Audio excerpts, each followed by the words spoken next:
On June 24th, four acclaimed directors, George Miller, John Landis, Joe Dante, and Steven Spielberg, take you to another dimension.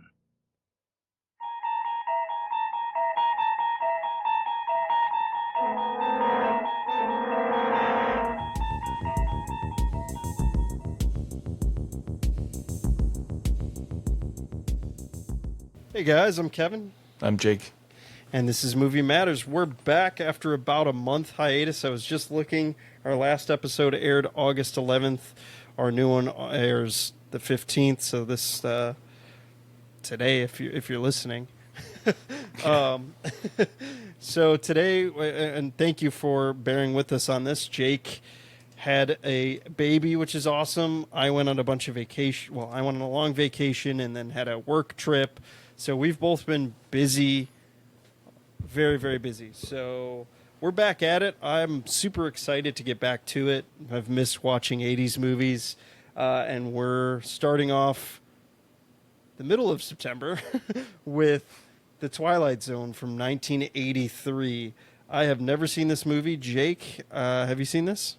Yeah, I had, but this was one of those where it was like the TV version. So, and like, I don't know. Again, I don't know that I'd ever sat through the whole thing. Like, so this is for sure the first time watching it, and like the full like theatrical cut. What'd you think? All the way through. It's fine. Like, it's not like. Oh, there's a couple things. Like, it's not groundbreaking. No. And like, at least two of the segments are like direct pulls from the TV show. Yeah. Just redone for the, then modern time. So like, yeah, it's not like anything. I mean, they do a good job of showcasing the breadth of kind of genre that the Twilight Zone would do, which is kind of neat. They have like something like stuff that's more scary, stuff that's more like thought provoking, and stuff that's a little bit more like strange but like uplifting. So like they kind of touch on all those, which is neat. But yeah, I mean, for the four directors that they picked to like do the segments, I would have expected maybe something a little more interesting or cool, or whatever. Have you watched? Did you ever watch the TV show? Yeah, I've not like all the episodes, but like a pretty decent chunk of them. Wow, that's pretty good. I mean, I saw a few as a kid. That was about it. I don't remember any of them. This is the first time I watched this movie, but I've known about it, and we've mentioned it in our other movies that we've reviewed that are directed by John Landis, such as Trading Places, and Blues Brothers. Probably Blues Brothers and American Werewolf in London. Yeah. But this movie has a tragedy that is associated with it. And I feel like people of our era don't know about it, and I'll get into it. But I liked it. I didn't love it. I thought they're well done. I think like they're well directed. But I don't know. I was kind of bored with some of them. Like you said, it's not really groundbreaking. It's just like meh. Yeah. And like maybe the fault is that there's just not enough, because there's such quick segments, there's not enough time to care for the characters. But I mean, the opening, you get Dan Aykroyd and Albert Brooks kind of chatting in a car. And then, he's, you want to see something really scary, and he becomes a monster and eats Albert Brooks. Presumably. Yeah. Presumably, yeah. But and then you get into the first segment, which is directed by John Landis. It's called Time Out, and it's the only original segment in the film. But it's loosely based on a 1961 episode, A Quality of Mercy, about a World War II Army man switching sides during the war. So pretty interesting. I mean, this episode or segment starts off with Bill Connor, the actor Bill Connor, as like a kind of a bigot, a racist, and he got passed up for a promotion, and he's complaining, and he's, says a Jew took my job, and says the N-word, and all kinds of derogatory terms, and just kind of an all-around asshole. Yeah. Blaming like everybody else for, like not kind of things that like aren't really attributable to like other people, Yeah. So, So like you said, just an asshole. But his friend is Charles Hallahan, who's from The Thing.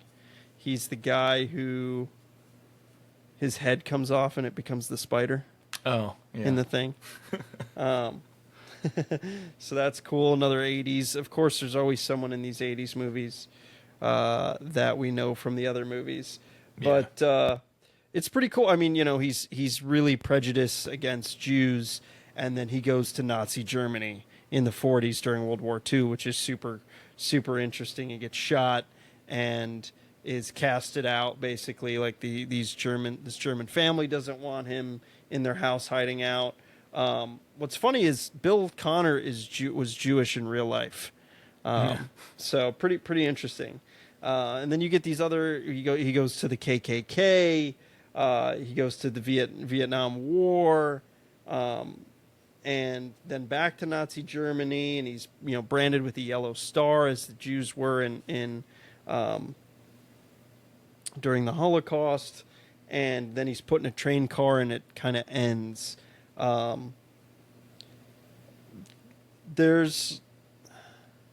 It's very interesting. There's like no redeeming quality for him.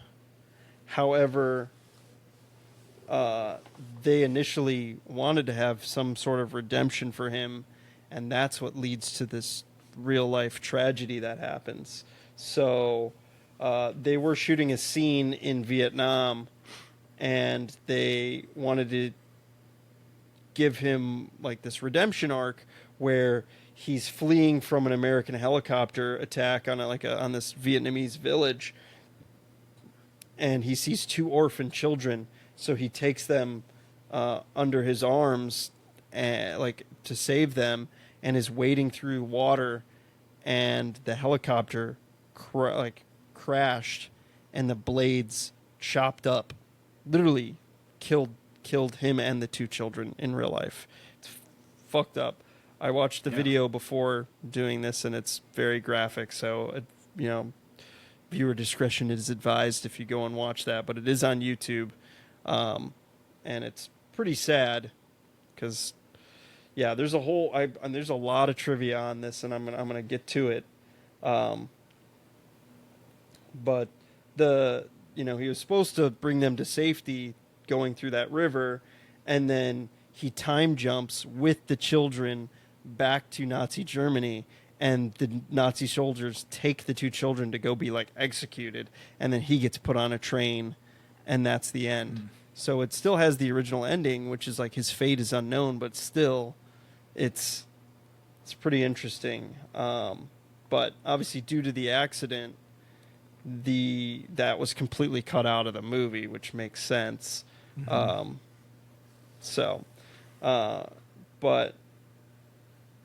there's a lot of weird things that or Bill Connor, his name is Vic Morrow in real life. Vic Morrow, he was waiting to film what would turn out to be the scene that killed him. He allegedly said to a production assistant, "I must be out of my mind doing this. I should have asked for a stunt double. What can they do but kill me, right?" pretty scary. Yeah.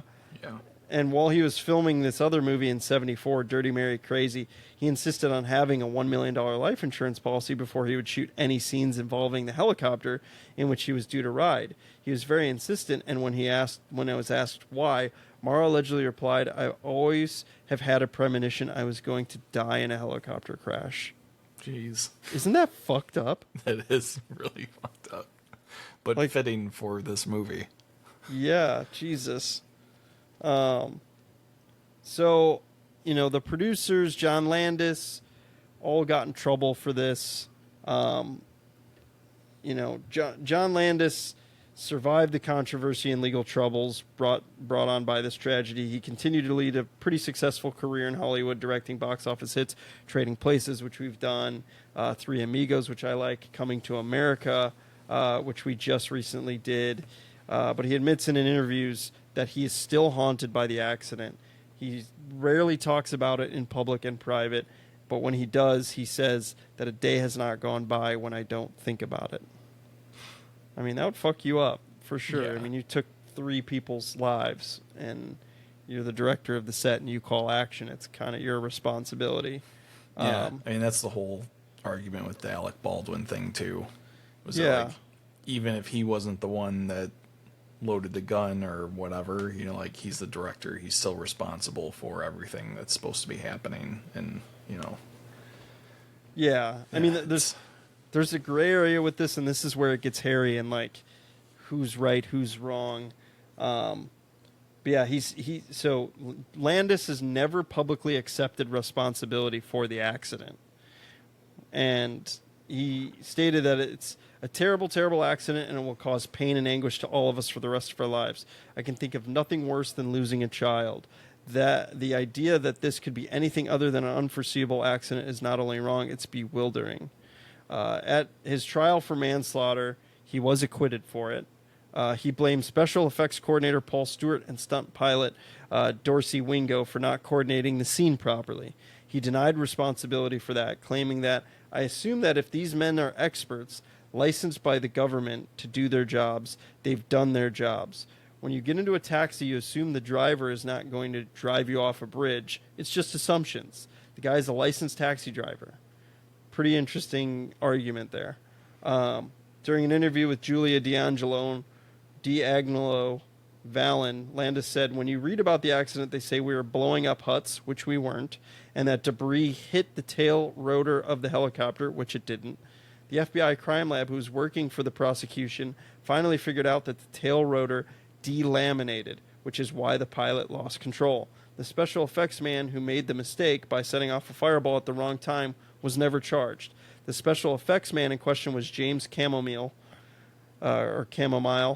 He, as well as a second assistant director, Andy House, and several special effects crew members were indeed never charged because the prosecution had offered them immunity from prosecution in exchange for their testimony. In the end, it was never unequivocally clear what caused the malfunction, as some expert witnesses counter-argued that the explosion fires would not have been hot enough to instantly delaminate the tail rotor." Pretty interesting. So, just a freak accident. So it's like, again, who's to blame? I don't know. There's always... Yeah, if there's like 30 things that all go wrong at the same time, sometimes it's just happens. Yeah, it's sad, but I mean, it's always... Someone always wants to blame someone, but again, at the end of the day, people lost their lives, which is terrible, especially children. Yeah. Yeah, pretty fucked up. Spielberg, who obviously directed one of these segments, ended his friendship with Landis because of the deaths.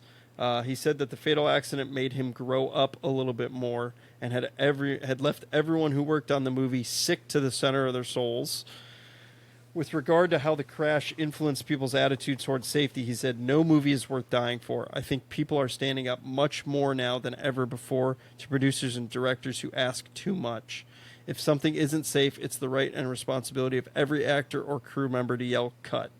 George Miller, who also directed one of the segments, was so repulsed by the entire scenario he abandoned post-production of his segment unannounced. But filming had been completed and it was edited for the film. Pretty interesting. So, just yeah, pretty fucked up. And this movie didn't do well at the box office. I think the controversy surrounding it didn't obviously help. So it's interesting because they were going to make a sequel to this, but obviously that was scrapped once this incident happened. And what's also interesting is that I feel like these segments, I read somewhere that these segments were filmed, like the first one that was filmed was Time Out. Oh, like they were filmed in sequence? Yeah. And so I don't know how that correlates, but well, if George Miller abandoned I know and he was done filming, then they would have been simultaneous or near simultaneous. Yeah, that's where I was confused when I was reading that on the trivia. But yeah, that doesn't sound right. Yeah. Or one of those things is wrong. Yeah. But then we get to the kick the can segment, which is, you can instantly, in my opinion, you could tell Spielberg made it. Yeah. It's got the close up of the faces and there's some incredible shots in it. Like there's a shot with one of the old guys looking out the window and the lights just literally across, it's like a band across his eyes, which is very Spielbergian, and the drapes are kind of flowing behind him from the curtains. It's so Spielberg, and I instantly was like, I'm 900% positive Spielberg directed this, and I looked it up, and sure enough, it was. I was like, oh, yeah, makes sense. What did you think of this segment? It's pretty good. Again, like I think it's too short, like you kind of alluded to. Like, yeah. Like it's fine. It does what it's supposed to do. I'm pretty sure that this one's probably like the closest direct ripoff of an episode. From memory. It's been a while since I watched the TV show, but like I think it's pretty damn close to like a almost like word for word kind of ripoff. But really, don't take that with a grain of salt. But yeah, I mean, I like the message of it. It's like, even though you're old, you can always go back to like find that childlike wonder inside of you, and that's such a Spielberg theme motif that he has going on. We talked about it in our ET episode, and it's just he's always has that child's like perspective on things, and that always makes his movies entertaining, and that makes this entertaining. Again, it's like a good message. It's you're never too old to live life and have fun. Yeah, and like it's like really well showcased by like the one like crotchety guy, who in the end is kind of like mentally like transforms. Yeah. Even though he was the one kid the one that didn't become a kid, then he's the one who goes out and kicks the can like by himself in the yard, at the end. Yeah. He gets the magic in him. Like, right. Yeah, it's that like, youth is like in your head. It's like a mentality. It's not like an age or a number. Thing. Yeah, that's cool. And you got Scatman Crothers, who we know from The Shining, who is awesome. He's so good. And like I love in the end when he's like he takes the stick and he's like playing a tune against the picket fence. I love that. And the casting was so well done. Like the kids look like the adults. Yeah. And I loved that. Yeah, it makes them appreciate being old but have fresh young minds. And the ending's cool where he goes to another. It's like Scatman Crothers is Mr. Bloom. He's this guy that's supposed to bloom the light in everyone, and he goes to another like old folks home or retirement home or nursing home to try and breathe life into all these people, which is such a cool concept and again theme. I think this is probably the one I liked the most. Yeah, segment wise. This one's like very, I mean, obviously this is like an actual episode, but like is very emblematic of the like positive ending, like TV show episodes. Yeah. Probably like the best example, of one. The Time Out is interesting because it ends ambiguously and without the main character explicitly like learning his lesson, which typically is how the Twilight Zone episodes end. Obviously, like you talked about, like he was originally supposed to kind of turn a corner, but still be punished, for his wrongdoings. Usually in the Twilight Zone, there's like redemption arcs if characters go through some sort of negative experience. Because like it's, like what, from the late 50s or early 60s, I think. 59 is when it started airing. It's like prime era of like we're like teaching people a lot like life lessons on TV, kind of time. So yeah, I mean this one the kick the can is pretty emblematic of the positive messages. I wonder if the show itself, 59. I wonder if the show is streaming anywhere. I would think so. Let's see. Yeah, it ran from 59 to 64. It doesn't show it's streaming. It's on Paramount Plus and Prime. Okay. Huh. Wonder if that's worth watching. Yeah? There's some really good ones in there. That's cool. I mean, I love the theme song.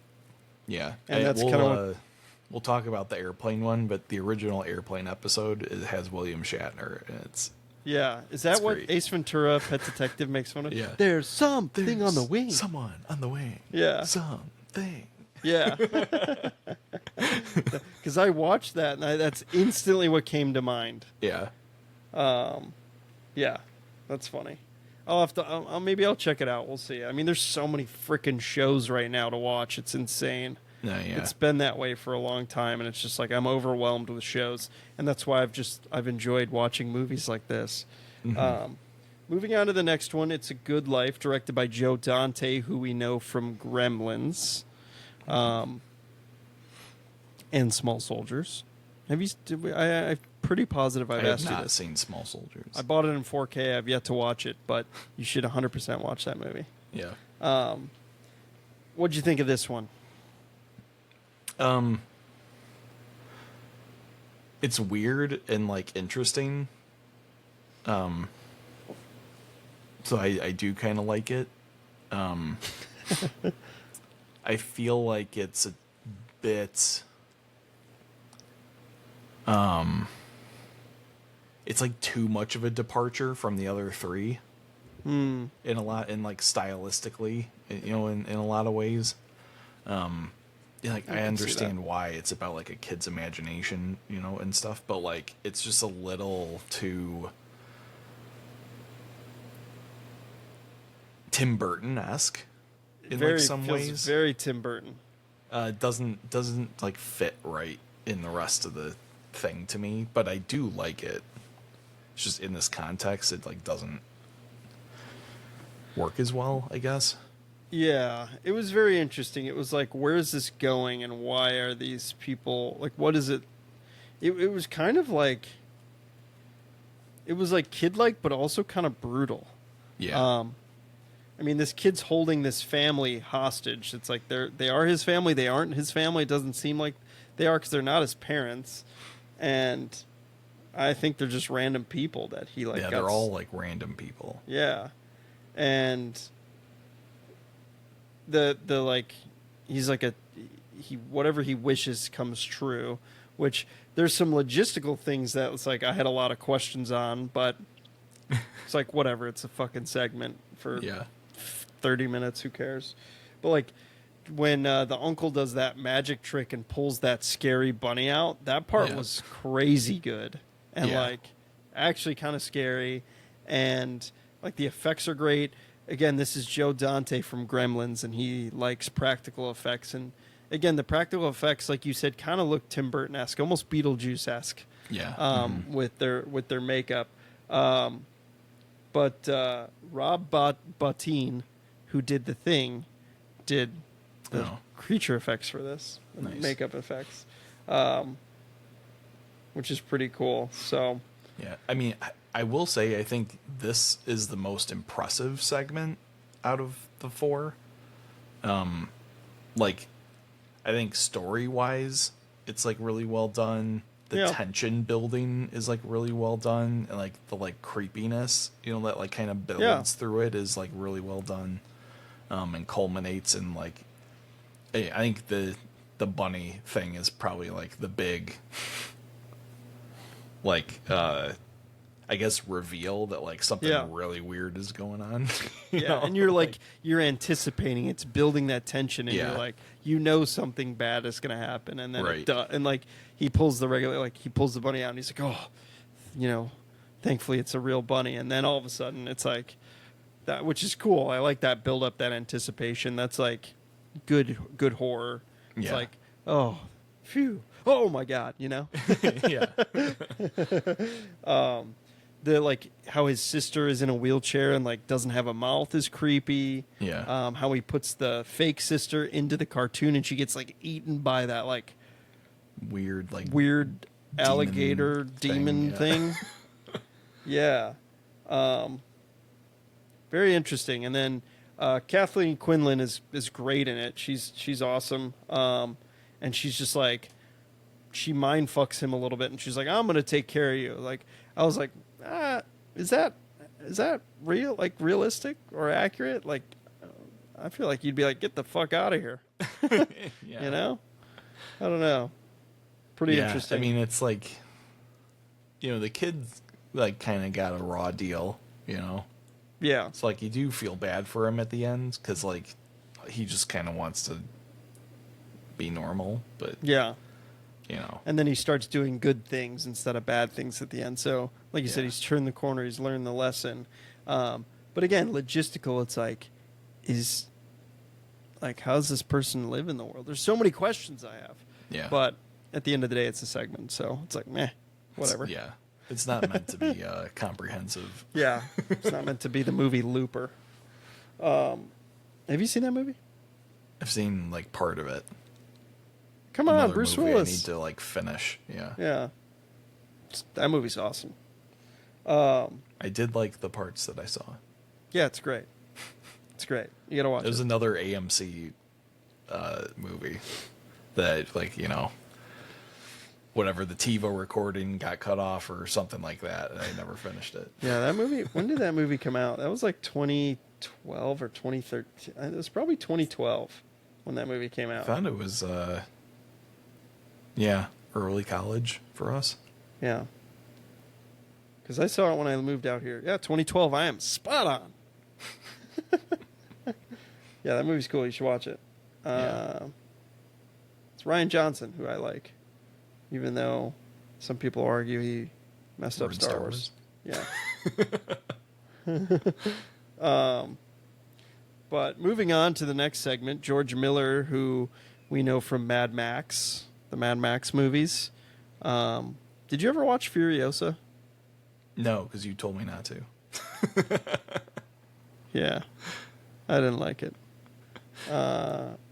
Watch it though. I'm curious. Like, he directed it? Yeah. Okay. Yeah. I mean, I'll watch it. The movie isn't great in my opinion, and like, I don't know. That was at a period where I was just like, I thought every movie sucked, and I still think that for the most part.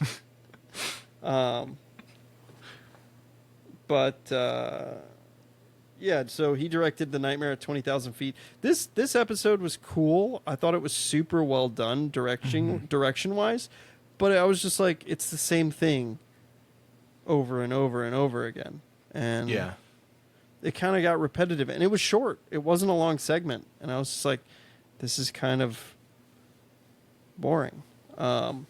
It's got cool effects. That like creepy alien thing on the wing trying to destroy the plane was really cool, and then it like getting in John Lithgow's face. Like, I also didn't know any of the characters' names, but John Lithgow, his name is John in the episode. Yeah. So I don't know. Like, no one believes him, and then they all look at the engine at the end, and they're like, "Oh shit! Like something fucked this up." And then you got the ending with the ambulance, and Dan Aykroyd's like, "You want to see something really scary?" So it's a cool kind of bookend to the movie. Yeah. Which I liked. Again, didn't love it. Yeah, what did you think of the segment? Look up the episode that it's based on with Shatner? Yeah, because I thought that the TV episode ends a little bit more like comprehensively, you know, like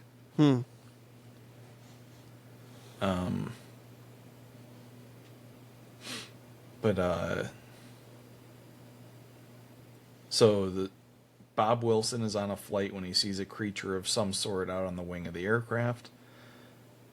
He's only recently recovered from a nervous breakdown and isn't sure that what he is seeing is real. So that's the thing, is he's unsure whether he's hallucinating or not, instead of everyone else being unsure, thinking that he's like hallucinating. Yeah. That's cool. So when the creature begins to tamper with one of the engines, he begs his wife to tell the pilots to keep an eye on the engines. If they see nothing, he agrees to commit himself to an asylum when they arrive. And then his paranoia drives him to a desperate act. So I feel like that's the missing piece in the movie, is that like uncertainty, you know? Yeah. Because like you just assume that in the movie that he is correct and that everything he's seeing is real. I don't know. I thought he was like, I mean, I assumed also that it was real, but like at the end of the day, you still have that ambiguity, like until the very end of the movie, I feel like. Yeah. So it plays that fine line a little bit, but again, like I took the character's word for it. I was like, yeah, there's probably, but it also seems like unrealistic, obviously. But yeah, I mean, it's like they leaned a little too heavy. Or I'll start over.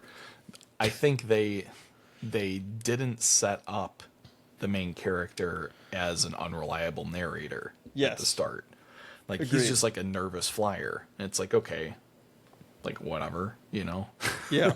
But like if he would have had, if we would have gotten a little more background about him, you know, or something, it might have been that you're not really sure what he's saying is real. And then it's like, do you side with him? Do you side with the airline crew, you know, or whatever?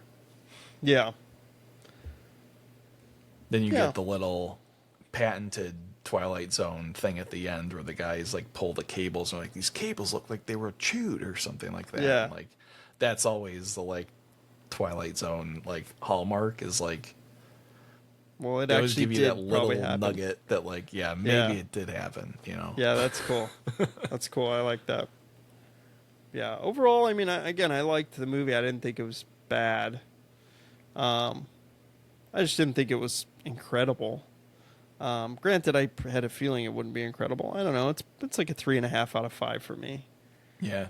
I mean, I think it did suffer to some extent because of the Maybe tragedy around it. Yeah.